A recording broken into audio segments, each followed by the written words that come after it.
Hello, what's up mga kumari kong tigang? Ito ang YouTube channel ng mga taong mahilig gumawa ng mga pampaswerte, mahilig magpabuenas at mangontra sa mga malas. It's me, Rick Kumari 2026 and welcome back to my channel! Kumusta kayo ha mga kumari kong tigang? Tayo po ngayon ay outdoor vlog na naman at andito po tayo. Yan, tingnan nyo po yung nasa likod ko, tingnan nyo kung ano yan. Ano ba yan? Parang parang pugad. Parang pugad ng alien. Pero actually parang siyang ito yung bunga. Actually ito yung bunga po siya. Nayari po sa bakal.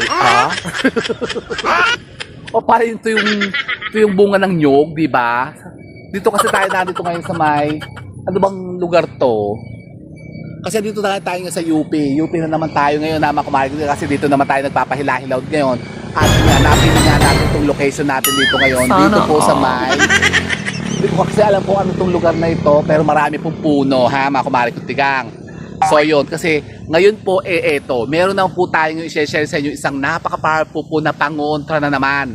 Pangontra ha mga kumari kong tigang, kung kayo po ay patuloy pa rin na ginagambala na mga sinasabing mga negativities ng mga tao na nasa paligid po ninyo, katulad ng mga inggitera at mga chismosa dyan sa lugar nyo.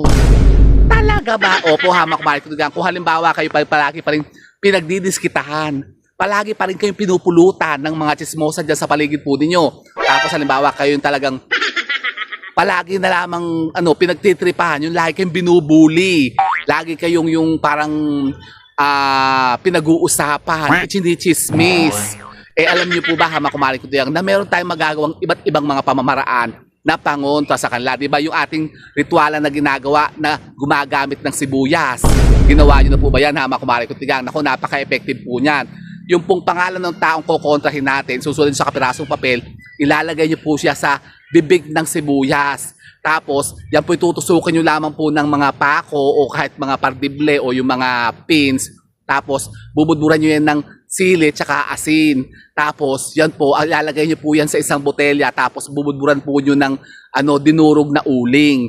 Yan po, napakainam pong pangontra niya. Halimbawa, kayo po yung pinipinsala kayo dahil kayo yung lagi na lamang chinisismis, dinamarites. Tapos lagi kayo yung parang napapagdiskitahan ng mga tao, binubuli kayo. Alam niyo po ba mga kumari kong tigang na meron pang isang napaka-epektibo pamamaraan para makontra natin sila na sa paggamit po ng isang napaka-powerful po na sangkap. Kaya lang po medyo hindi ito madaling makuha. Kung kayo po mayroon pong puno nito, makukuha nyo. Pero kung wala, hindi. Naka po, Sir Joseph, ano ba yung tinutukoy natin na yan? Ito po ha, mga kumari kong tigang, narinig po bang pambihirang katangian at taglay na kakayanan sa pagkontra ng mga sinasabing mga negativities na yan ng tinik ng lukban? Tinik ng lukban, opo, ito po ha, mga kumari kong tigang, meron tayong prop dito. Ito, nagdala kasi ako ng tinik ng lukban. Ayan, tingnan nyo naman ha, tingnan nyo ang tinik niya. Ito, tinik ha, mga kumari kong tigang, tinik yan ng lukban. Nako, nakakatakot ha, mga kumari, kasi ang talas at ang tigas. Nako, parang yung tinik ng lukban, sinasabi daw po ng matatanda na meron daw po parang tetano. Oo, hindi po siya yung kinakalawang, wala naman siyang kalawang, hindi naman siya bakal. Pero pagka daw kayo po natusok po ng mga tinik ng lukban, para kayo daw po magkakasakit at para lalagnatin kayo, para kayo matetetano. Kasi tingnan nyo naman, tingnan nyo, nakakatakot ha. Pag siguro na tingaro ang mata nyo ito, bulag talaga kayo. Nakawag naman. Opo. So, paano natin gagamitin to ang tinik ng lukban? Yun na nga. Kung halimbawa kayo po kumari kayo may mga puno ng lukban dyan. Pansinin nyo yan. Kayo po kumuha po ng tinik ng lukban. Pagkatapos, kumuha po kayo ng kapirasong papel. Yan. Ang gagawin nyo sa papel na yan, isusulat nyo yung pangalan ng taong lagi na lamang nambubuli sa inyo. Yung lagi na lamang, yung nambubuwisit sa inyo. Yung lagi na lamang kayong minamarites o yung mga taong naiinggit sa inyo. Halimbawa, mga kapitbahay nyo, mga kaibigan yung paling harap, yung lagi kayong ginagawa ng mga kung ano-anong mga issue. Yan, isulat sa pirasong papel yung pangalan nila, kung alam nyo yung birthday nila, isama nyo. Pagkatapos, kumuha po kayo ng isang pirasong tinik ng lukban. Ako parang uulan. Uulan na ata, kumari ko. Daliin na natin. Ako parang umulan na kasi ito yung hapon na kumari ko. So, eto, ang tinik ng lukban, nakakatakot. Tingnan nyo naman. Pero alam nyo ang lukban, yung pong dahon ng lukban, napaka ano niya, napakabango. Ang bango nga, o tinan nyo, amuyin nyo. O, amuyin nyo. Kasi kanina nga po kumari ko tigang, nanguha nga po ako nito sa likod bahay namin. Meron kasi kaming tanim nito, lukban. Pinapaamoy ko kay Direk. Sabi niya, Direk, parang ito ata yung ginagawang Vicks. Sabi, hindi yan. Eucalyptus yun. Sabi, parang naamoy ko na to yung yung panghaplas dito sa ganito para ma-relax ka. Kasi alam nyo, itong mga dahon ito daw pong dahon makamarik, alam nyo, magpatuyo kayo po nito, tapos ito po, pwede nyo rin pong gamitin na pang smudging ritual, pampausok. At alam nyo, napaka-powerful po nito na makapagpataboy ng lamok. Talaga ba? O, pag naamoy nila ito, yung usok ng pinatuyong dahon ng lukban, nako, maglalayasan ng manok. Lamok. Manok.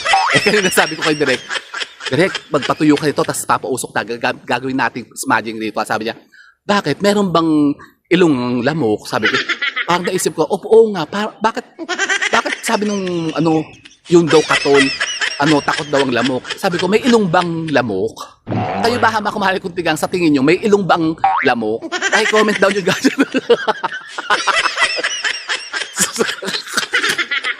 Comment down nyo dyan na kumahal kong tigang kung totoo pong may ilong po ang mga lamok. At saka kung meron silang ngipin. Kasi bakit? Ang sakit nilang mga gat. Wala naman silang bibig, hindi ba? Pero meron sila ng panusok. Yung straw. Sabi ko kay Direk, bakit masakit mga gatang lamok? Parang Makati. Sabi kasi meron daw silang parang straw na parang yung sa alien. Pag natusok ka daw, parang may naiwan-iwan na mga yung remnants nung panusok nila. Yun daw yung pinakabunganga nila. Sabi ko, yun pala yung bunganga nila. Pero wala silang bunganga kasi hindi naman silang ngumunguya. Bakit ba tayo napunta sa lamok? So eto, ganito. Kumuha kayo ng kahit po isang piraso lang po ng tinik ng lukban. So ito po, ganyan po ang dahon ng lukban. At pagka yan po kinuha yung ganyan, tinan nyo, ito kukuha tayo ng isang dahon. Amoyin nyo. Kanina ko pa ito inaamoy talagang parang ako'y natotosing na, parang ako'y nasasarapan. Parang ako'y kumbaga parang naliligayahan. Sabi ni parang nag-hallucinate ka na ata. Kasi parang yung amoy nito, parang nakaka-relax. Oo, mga kumari ko tingnan, subukan nyo, magpatuyo kayo po nito, tapos magpausok kayo ito sa buong bahay po ninyo. Nakakatanggal po siya ng mga negative energies dyan sa loob ng bahay nyo. Yan. Pwede nyo po isama ito, kumari ko tingnan sa mga pinapausok natin, yung mga dahon ng laurel, dahon ng atis, mga dahon ng as-is, yung tiw-tiw ng bawang. Ito rin po, mainam din po itong pang smudging ritual, ang dahon ng lukban. At talagang napakabango. So, ganito po kumari ko. Yung ating, ritual na gagawin naman, yung pangontra nga doon sa mga inggiter at mga walang hiyan, yung mga kaibigan o mga kapitbahay nyo dyan, yung mga nahingit sa inyo at gumagawa sa inyong kasamaan. Kumuha kayo ng kapiraso pong ito, isang tinik po ng lukban, pagkatapos magsulat kayo sa kapirasong papel ng pangalan at birthday nila. Tapos anong gagawin natin? Ito po ay itutusok lamang po natin doon sa papel, pagkatapos kayo po ay mag-alay po ng panalangin, magpetisyon kayo dyan, na sabihin nyo, kontrahin nyo yung mga sinasabing ginagawa lang kasamaan sa inyo. Halimbawa, yung lagi kayong binubuli, lagi kayong binubuisit, lagi kayong sinichismis, ginagawa kayo ng kung ano-anong issue, sasabihin ni malandi kayo, ganyan, sabihin utangera kayo, gano'n. Are you crazy? Are you out of your mind? Pero kung totoo naman, huwag na kayo magagalit. Pero yun na nga, kasi yung chismis naman kasi hindi natin may iwasan yan eh. Siyempre, kaya naman may nasasabi ang tao sa atin, may nakikita kasi sila sa inyo na ginagawa nga ninyo. Baka naman totoo naman kayo, malalandi naman talaga kayo. So, ganoon. Kung halimbawa kayo, busit na, busit talaga kayo, naiinis na kayo at gusto na talaga sila kumbaga makontra na natin. Yun, kumuha kayo nito tinik ng lukban, tapos itusok nyo sa papel na yon, nasusulatan yung pangalan at birthday po nila. Pagkatapos, magpetisyon kayo dyan. Mag-alay kayo ng konting panalangin, tapos magdasal kayo. Ibulong nyo doon sa papel na yon na tigilan na kayo sa lahat ng makasama na ginagawa nila. Pagkatapos, yung tutusok natin itong tinik na ito doon sa papel na yon at saan naman natin ito ilalagay? Ito ilalagay po natin sa ilalim po ng mga kama po ninyo. Doon po sa paa, hindi po sa higa nyo, sa pinakapaa. May kama ba kayo?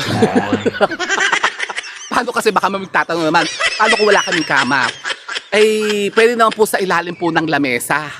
Yung pong pinakapa, kasi kailangan po kasi natin yung paa. Kailangan kasi may mabigat tayo na idadagan sa kanya. Mas maganda nga po kung sa ilalim po ng inyo pong higaan, sa ilalim ng inyong kama, yung pinakapaa po ng mga kama po niyo. Kasi alam niyo po ba yung mga orasyon o yung mga ritual na sinusulat sa papel, tapos kung gusto yung makontra, matanggal yung mga sinasabi, mga negativities na daladalin la, iipit nyo yan sa ilalim ng inyo pong mga kama, yung paa ng kama nyo, para talagang mag-manifest agad siya. Para bumisa. Ganun pala, opo.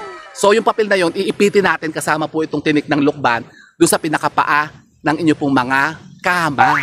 O sa ilalim po ng inyo pong mga lamesa, sa paa po ng lamesa po ninyo, o sa ilalim po ng mga paa ng aparador po ninyo. Yun, yung mabibigat na mga aparador, mga kahoy. Yan. At hahayaan po natin siya ng 7 araw dyan. Pagkatapos po ng 7 araw, kunin nyo siya. Pagkatapos, sunugin yung papel na yon.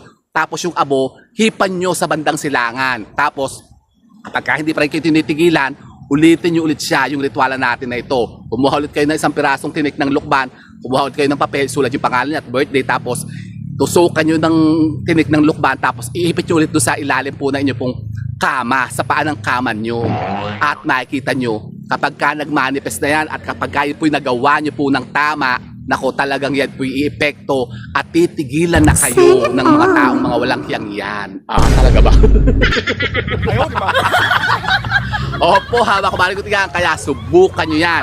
Kung kayo po'y talagang rinding-rindi na at talagang kayo natotosing na sa mga kawalang hiyan na ginagawa ng mga tao sa inyo, kahit na sino, halimbawa kahit yung mga kapitbahay nyo, mga biyanan nyo, mga kamag-anak nyo, mga hipag-hipag ninyo, mga walang hiya, yan, mga pakailamera, mga inggitera, mga chismos at hamitera, kumuha kayo ng mga tinik ng lukban at yan po'y gawin nyo pong pangontra sa kanila. At nakikita nyo kapag kayan ko po'y umepekto na, talagang titigilan na nila kayo sa lahat ng mga kasamaan na ginagawa nila sa inyo. Ba't ganito? Are you crazy? Are you out of your mind? Hindi naman po hamak-marik ko tigang. So, gawin nyo po yan. Gusto nyo yun? Ako'y gusto ko yan, hamak-marik ko tigang. Kaya, eto na, hamak-marik ko tigang, isa pong solusyon na pwede po natin gawin. Kung kayo nga po, yun na, nag-iisip pa ng iba't ibang mga pamamaraan para makonta natin mga sinasabing mga negativities na yan na gawa ng tao na nasa paligid po ninyo. Di ba ga? So yun po, hamak-marik ko tigang, sana po'y may napulot na kayo mga bagong idea at kaalaman sa pagkontra naman sa mga sinasabing mga kamalasan na yan. At kung kayo po, hamak-marik ko tigang, ay hindi pa po nakasubscribe dito sa channel natin, mag-subscribe na po kayo. Kasi dito, tsak, suswertehin kayo. At dito, suswertehin ka na, tatawa ka pa. So, go hamak-marik ko tigang. Ayaw, di ba? Go na! Umalis na nga ako sa frame eh.